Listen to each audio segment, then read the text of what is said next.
Good afternoon, students. Now we will continue our topic that was characteristics of data communication system, bandwidth requirement, data speed, noise, distortion, and many more topics were there. So now today we will cover and we will start from digital signal carrying analog and digital signal. सबसे पहले आप यहाँ पे देखो एक analogue signal है और output पे हमें डिजिटल सिग्नल मिल रहा है, तो यहाँ पे हमने लगाया हुआ है कोडेक। कोडेक होता है कोडर डिकोडर। ठीक है, जो हमारा जो सिग्नल है उसकी कोडिंग करता है पहले, फिर से उसको डिकोड करके उसके ओरिजिनल फॉर्म में लेके आता है। तो जब हम एनालॉग सिग्नल देते हैं तो कोडेक क्या करता है, उसको डिजिटल सिग्नल में कन्वर्ट करता है। और अगर हमें डिजिटल को डिजिटल में कन्वर्ट करना है तो हम डिजिटल डाटा जो हमारा होता है वो डिजिटल ट्रांसीवर के थ्रू डिजिटल सिग्नल में कन्वर्ट हो जाता है। अगर हमें एनालॉग डाटा को एनालॉग में ही रखना है तो टेलीफोन पे जैसे हम बात करते हैं, आपको पता है हम जब बात करते हैं तो माइक में बात करते हैं, स्पीकर के थ्रू दूसरे तक पहुंचती है, अगेन वो माइक में बोलता है तो फिर हमें स्पीकर के थ्रू पहुंचती है, तो वो एनालॉग सिग्नल जो है वो एनालॉग में ही रहता है। और मॉडेम क्या करता है, डिजिटल सिग्नल को एनालॉग में कन्वर्ट करता है। So these are devices we need to use to convert analog to analog, digital to digital, and your analog to digital and digital to analog. Analog से analog telephone, digital data to analog modem, analog signal to digital signal codec, and digital data to digital signal is digital transceiver. अब analogue transmission में क्या होता है, analogue transmission जब हम करते हैं तो कई बार हमें analogue signal as it is भेजना पड़ता है और कई बार उसको डिजिटल सिग्नल में कन्वर्ट करके भेजना पड़ता है। और जैसे जैसे अगर हम एनालॉग सिग्नल भेजते हैं वो डिस्टेंस के साथ साथ अटेन्यूएट होने लग जाता है, उसका एम्पलीट्यूड लेवल पे डिस्टॉर्शन और नॉइस भी एड अप होने लग जाती है। इसीलिए हमें वहां पे एम्पलीफायर्स की जरूरत पड़ती है ताकि जो सिग्नल की स्ट्रेंथ वीक हो गई है उसको बूस्ट अप कर सके। अब जो एम्पलीफायर्स है उनकी अपनी भी नॉइस भी होती है कुछ, या फिर हम कह सकते हैं जो एम्पलीफायर्स है उसका एक ड्रॉबैक ये होता है कि एम्पलीफायर नॉइस को भी कई बार एम्पलीफाई कर देता है, जो कि रिक्वायर्ड नहीं होता।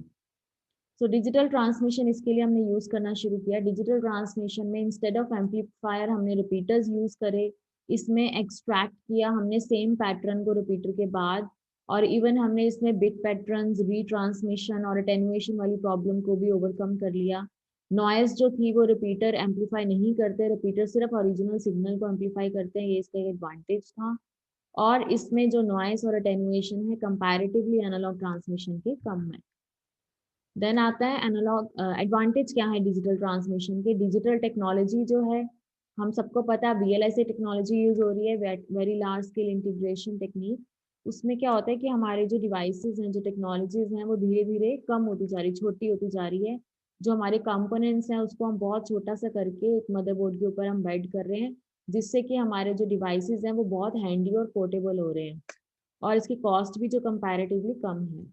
डाटा इंटीग्रिटी का मतलब लॉन्ग डिस्टेंस जो है हमारा सिग्नल हाई क्वालिटी के साथ जो है वो लॉन्ग डिस्टेंस पे ट्रेवल करता है, और जैसे जैसे सिग्नल ट्रेवल करता है वैसे वैसे उसकी क्वालिटी लो होती जाती है, लेकिन उसकी क्वालिटी को हाई रखने के लिए हम रिपीटर्स लगा देते हैं।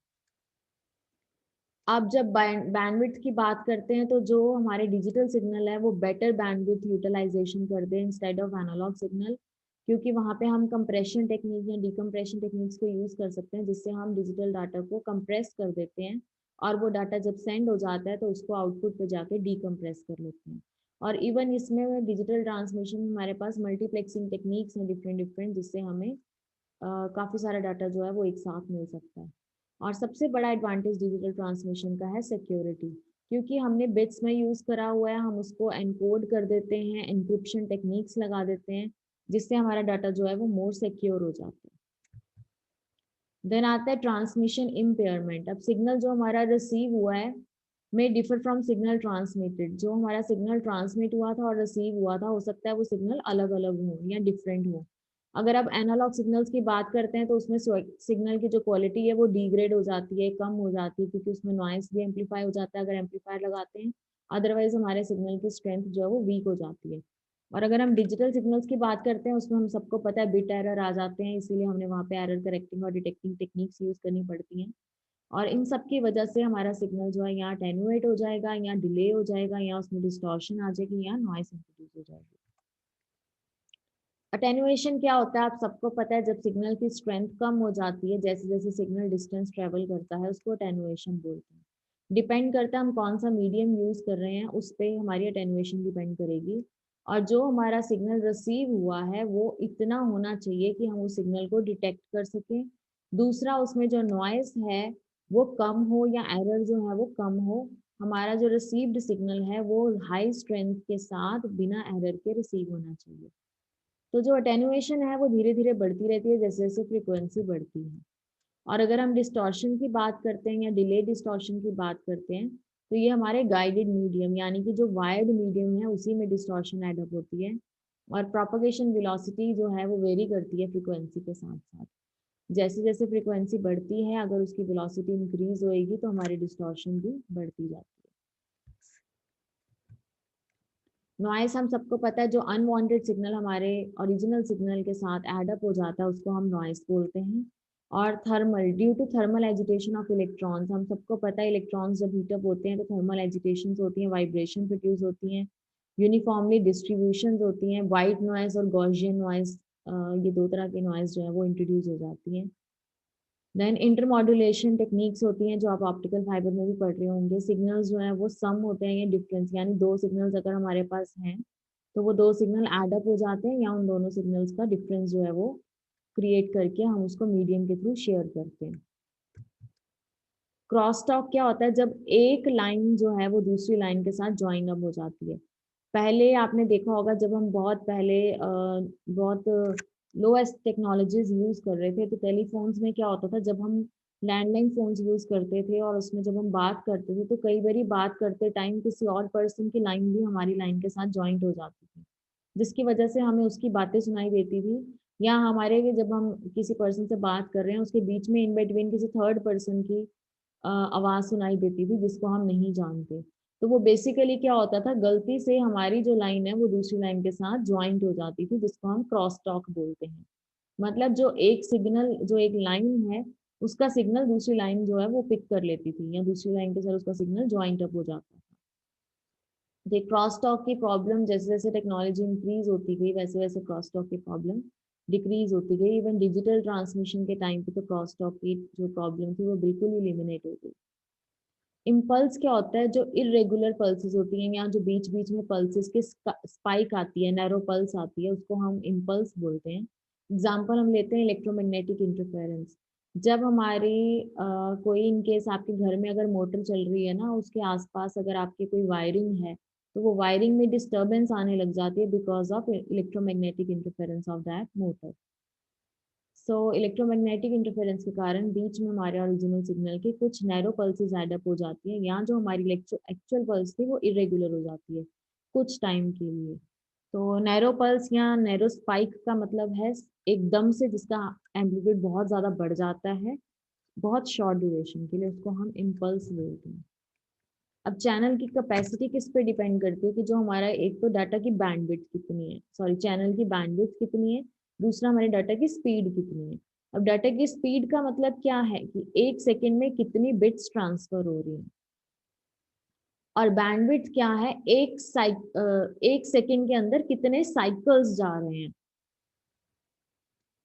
जैसे कि अगर हम बात करते हैं कि हमें बैंडविड्थ रिक्वायरमेंट के अकॉर्डिंग ज़्यादा डाटा भेजना है तो जनरली हमने आजकल कंप्रेशन टेक्निक्स को यूज़ करना शुरू किया है, जहाँ पे हमारी बैंडविड्थ की प्रॉपर यूटिलाइजेशन होती है, या हमने मल्टीप्लेक्सिंग टेक्निक्स को यूज़ करना शुरू किया जिससे हम बैंडविड्थ को प्रॉपर यूटिलाइज कर सकें।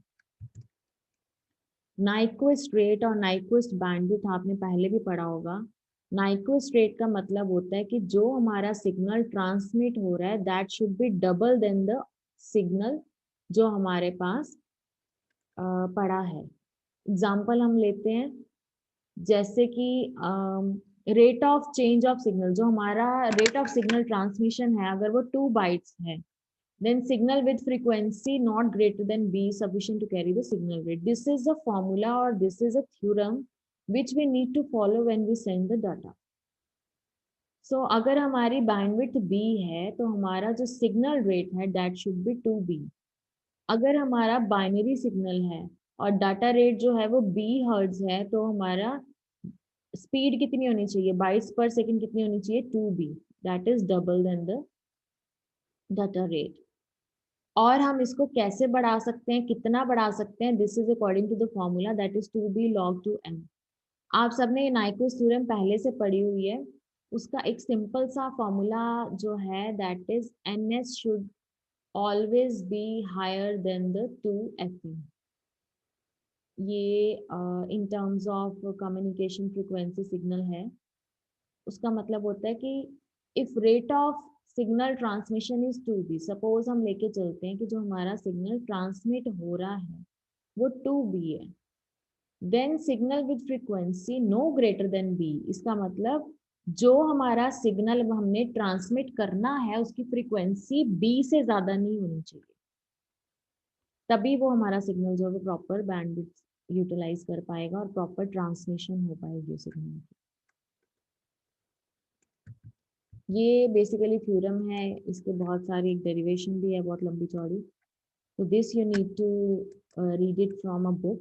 अच्छा, एक चीज और, इस पूरी प्रेजेंटेशन के अलावा I will send you a book जिसमें ये चैप्टर बहुत अच्छे से एलैबोरेट करा हुआ है, and that book you need to follow thoroughly. और मैंने इस स्लाइड्स के, इस प्रेजेंटेशन के स्टार्टिंग में भी मेंशन किया हुआ बुक के बारे में, दैट इज विलियम स्टेलिंग। ये आप देख रहे हो, विलियम स्टेलिंग की बुक है डाटा एंड कंप्यूटर कम्युनिकेशन के नाम से। इसमें आपको ये सारे टॉपिक्स मिल जाएंगे। विलियम स्टेलिंग, ये बुक आपने पढ़नी है। ये बुक का पीडीएफ मैं आपको भेज दूंगी। उसमें ये आपको सारा जो नाइक्विस्ट थ्योरम है बेसिकली ये आपको जरूर पढ़ना है। इसको मैं नाइक्विस्ट थ्योरम को आपको अलग से भी समझा दूंगी। देन आती है शैनन कैपेसिटी फॉर्मूला। अगर हमें डाटा रेट पता है, नॉइस पता है और एरर रेट पता है, तो हमने इस शैनन कैपेसिटी फार्मूला को कैसे यूज करना है। ये फार्मूला बताता है कि हमारे चैनल की कैपेसिटी कितनी है। That is formula is b log 2 1 plus SNR। b is bandwidth, SNR is signal to noise ratio। तो अगर हमारी कैपेसिटी इस फॉर्मूला को जस्टिफाई करती है तो दैट मीन्स हमारा जो सिग्नल है वो एरर फ्री इस चैनल के ऊपर जा सकता है। तो this is the basic formula of Shannon capacity theorem इसको बोलते हैं। That is C is equal to b log 2 1 plus SNR। ये फॉर्मूला आपको याद रखना है।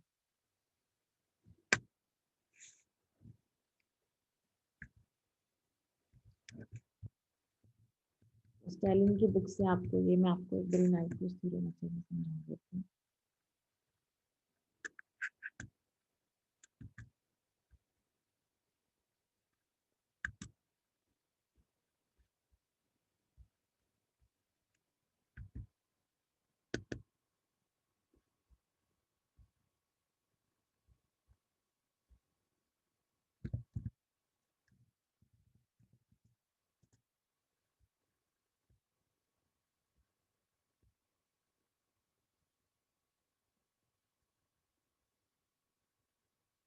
ये जो हमारी डेफिनेशन है दैट इज मोर इजी।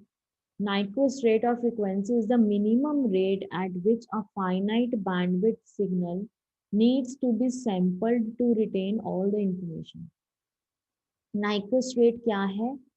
हमारी minimum rate of bandwidth signal, मतलब जो हमारा सिग्नल है, बैंडविड्थ सिग्नल है, उसको हमने कितने सैंपल्स करने हैं ताकि हम उसको जब और आउटपुट पे दोबारा से रीफ्रेम करने की कोशिश करें, यानी दोबारा से उसको ओरिजिनल फॉर्म में लाने की कोशिश करें, तो वो प्रॉपरली ओरिजिनल फॉर्म में आ जाए।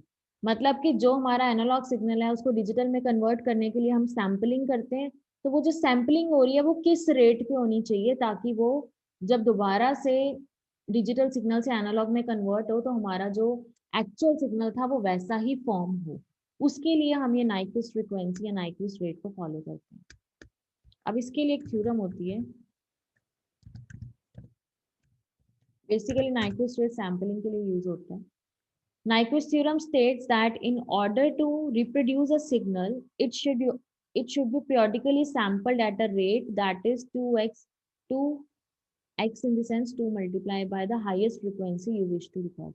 मतलब Nyquist theorem वो थ्योरम है जो कि हमारे सिग्नल को प्रॉपरली और एफिशिएंटली रिप्रोड्यूस कर देती है आउटपुट पे, और वो डिपेंड करता है कि हमने जो सैम्पलिंग करी है that should be twice of highest frequency.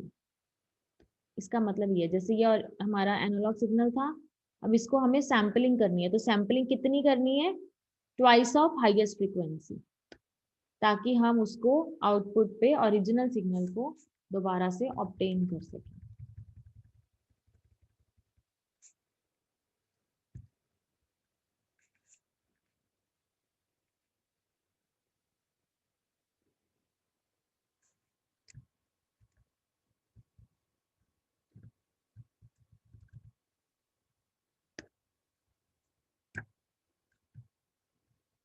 ये पूरी डेरिवेशन है सैम्पलिंग थ्योरम की, आपको इतना पढ़ने की जरूरत नहीं है, आपको जस्ट एक फॉर्मूला याद रखना है, क्योंकि इतनी एलैबोरेशन आपके सिलेबस में नहीं है। अदरवाइज टेकमैक्स की बुक में भी ये नाइक्रूस थ्योरम और ये जो जितनी भी आज हमने टॉपिक करे हैं, ये सब टेकमैक्स की बुक में भी बहुत अच्छे से एक्सप्लेन करे हैं, आप वहां से भी रीड आउट कर सकते हो। तो with this your this was a very basic chapter, इस सब के बारे में आपको फर्स्ट सेमेस्टर में ही पता लग गया था। And now this chapter is completed from my side. This was a chapter of DC, fourth chapter of DC in your syllabus, that is characteristics and working of data transmission circuit, bandwidth requirement, data transmission speed, noise क्या होता है, crosstalk क्या होता है, echo suppressor क्या होता है, distortion और equalizers. These are all the basic topics of communication. So ये आपका कवर हो गया। अब आपका इस डीसी का सिर्फ एक चैप्टर रह गया, जो कि बहुत इंपॉर्टेंट चैप्टर भी है, that is coding. Coding chapter की भी मैं आपको वीडियोस भेजती रहूंगी जैसे जैसे हम बनाएंगे। और thank you so much for watching this video.